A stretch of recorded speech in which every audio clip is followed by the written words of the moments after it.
Welcome to the deep dive. Today we're looking into something pretty serious, though thankfully rare. Myxedema coma in dogs. hmm Understanding this, well, it could potentially save a life. It's a severe form of hypothyroidism. Exactly. It's really the end stage, the most critical point of hypothyroidism, and it needs immediate intensive care. Right. So our mission today is to pull out the key info from a medical text on this, make it understandable, flag up what's crucial for, recognition and just general awareness. Precisely. We want to break down what the signs are and why it's such an emergency. Okay, let's dive in. Myxedema coma, endocrine emergency, very rare, comes from severe hypothyroidism in dogs. What's the absolute core thing we need to grasp? Well, interestingly, it doesn't just happen on its own. It seems it usually needs some kind of trigger. The body's already struggling with low thyroid hormones, and then something else pushes it over the edge. A trigger. Like what? Well, that's the thing. Our source mentions that, unlike maybe in humans, they often can't pinpoint one single specific trigger in dogs. It could be various things stressing the system. Ah, okay, so that must make diagnosis a bit tricky then, if you don't always know what set it off. It definitely adds to the challenge. And the biggest hurdle, really, is just recognizing the condition itself. Recognizing it. Yes, the source is really clear on this. As soon as you suspect myxedema coma, you need immediate, really intensive supportive care. Okay. Treatment can work, but it's a very dangerous situation. The mortality rates, sadly, can be quite high. So recognizing it fast is key. Who are we talking about here? Are certain dogs more at risk? Specific breeds, maybe? Age? Yeah, data points primarily to dogs. And interestingly, there seems to be a higher prevalence in Doberman pinschers. Dobermans. Okay. Good to know. What about age? The typical age range seems to be around 5 to 7 years old, Middle age then. pretty much. Yeah. And interestingly, there doesn't seem to be any difference between males and females in terms of risk. Okay. Dobermans, 5 to 7 years.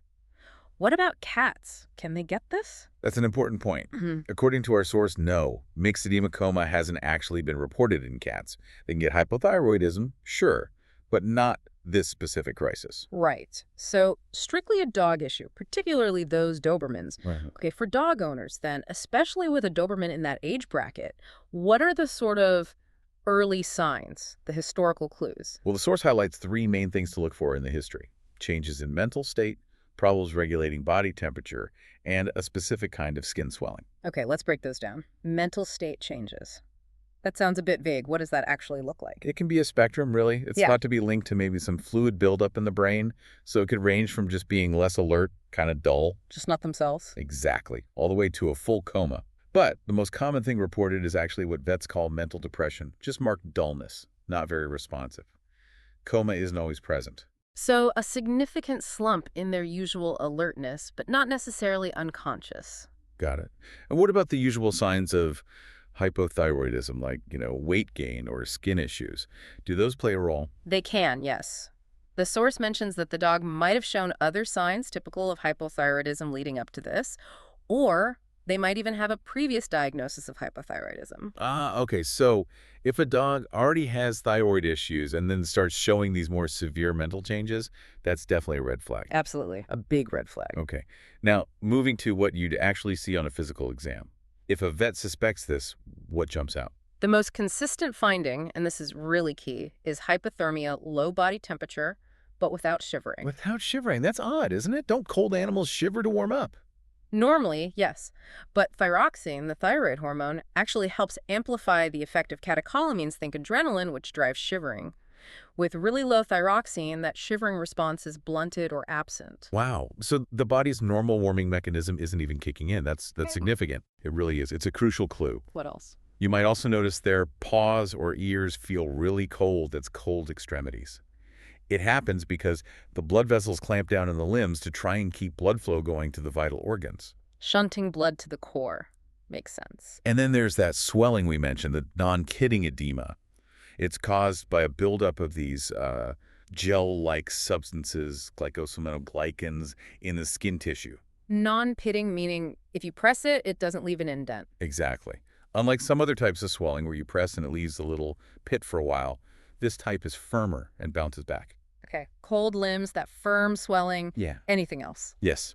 The vet might also find it harder to hear the heart and lung sounds clearly. Muffled sounds. Why is that? It can be due to fluid building up in the chest cavity, around the lungs. That's called pleural effusion. Our source says this happens in up to half of the cases. Half. Wow. Okay, so we've got a picture forming. Maybe a Doberman, 5, 7 years old, maybe known hypothyroidism, now mentally dull, cold but not shivering, cold limbs, weird skin swelling, maybe muffled chest sounds. How does this all happen? What causes it? Fundamentally, our source says it develops from long-term, untreated, severe primary hypothyroidism. So the thyroid gland itself isn't working properly. Right. The two main types in dogs, one where the immune system attacks the thyroid, lymphocytic thyroiditis, and another where it just kind of shrinks. Idiopathic atrophy, both are linked to this. But it needs that trigger you mentioned earlier, right? The hypothyroidism alone isn't usually enough. Correct. That severe low thyroid state makes the body vulnerable, and then usually some kind of secondary event, some stressor, tips it into the full-blown crisis. What kind of stressors are we talking about? Things like infections are a big one, respiratory disease, heart failure, even just significant low blood volume, hypovolemia. So major illnesses, basically. Pretty much. Anything that puts a big strain on an already compromised system. The source also mentions some less consistent reports suggesting maybe exposure to cold could be a trigger, but that's not as clear-cut. Okay. So if a vet suspects myxedema coma given these signs, what else might be on their mind? What do they need to rule out? Well, the weakness, for instance, could be caused by other things. Heart problems, nerve issues, other hormone imbalances. Especially in a Doberman, you'd think heart, maybe. Exactly. Dilated cardiomyopathy, or DCM, would definitely be on the list for a Doberman showing weakness. And the low body temperature. Are there other causes for that? Oh, yes. Shock, definitely. Certain other heart conditions, other endocrine diseases can cause low temperature too. But they'd likely be shivering. That's the key difference, usually. Our source points out that hypothermia from these other causes is typically accompanied by shivering. The absence of shivering in myxedema coma is a really strong indicator. Right, that keeps coming up as critical. Okay, so they suspect it. They've thought about other possibilities. What tests help confirm it? What does the blood work show? Typically, you'll see things like a mild anemia, but the body isn't really trying to make new red cells. It's non-regenerative. Often high cholesterol, high triglycerides too. Okay. You might also see low blood sugar, low sodium levels, and blood gases might show low oxygen and high carbon dioxide. The urine test, though, is usually normal. And the thyroid tests themselves, I assume they're pretty definitive. Absolutely critical. You'd expect to see very low levels of the main thyroid hormones, total T4 and free T4, along with a really high TSH. That's the thyroid stimulating hormone from the brain, trying desperately to get the thyroid to work. So classic primary hypothyroidism, but just way off the charts low. Exactly. Significantly worse than you'd see in a standard hypothyroid case. Any other lab findings? Sometimes the bleeding time can be longer. They might do a quick test, like a small nick inside the lip called a buccal mucosal bleeding time. It might take longer to stop bleeding, possibly because the platelets don't work as well when the body temperature is so low. Interesting. And if there's that fluid in the chest, the pleural effusion, analyzing it usually shows it's what's called a modified transidate. Got it. What about imaging, like x-rays? Checked x-rays are useful, yeah. They can confirm if there's pleural effusion fluid around the lungs, which, like we said, can be in up to half the cases. Okay. Actual fluid in the lungs, pulmonary edema, in a specific pattern is apparently quite rare, though. And biopsies, say, of the skin. A skin biopsy could show some characteristic things, yes, like a thickened dermis, the actual myxedema swelling in the tissue, maybe even some changes to the tiny muscles attached to the hair follicles. Okay, so putting the clinical signs together with these test results paints the picture. We've established it's an emergency. What's the immediate treatment plan? Yeah, the source is really emphatic here. This is a true medical emergency. You hospitalize immediately, and you start treatment before you even get those thyroid test results back. Treat first, confirm later, because it's that urgent. Precisely. Time is absolutely critical.